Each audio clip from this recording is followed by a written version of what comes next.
Els carrers de Can Baró són costeruts amb les voreres estretes i una urbanització que en general té poc en compte el vianant.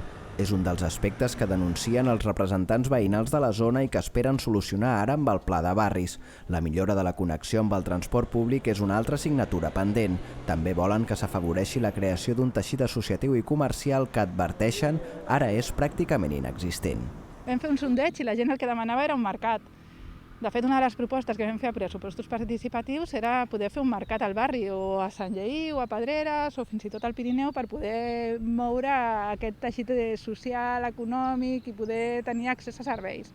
En aquesta línia expliquen que hi ha projectes ja fets en espera que s'hi doti pressupost i que servirien per solucionar algunes de les mancances existents. Per exemple, el de la reforma de l'antiga escola Pirineu per convertir-la en un equipament o el de la construcció d'un aparcament al carrer de Ramiro de Maeztu.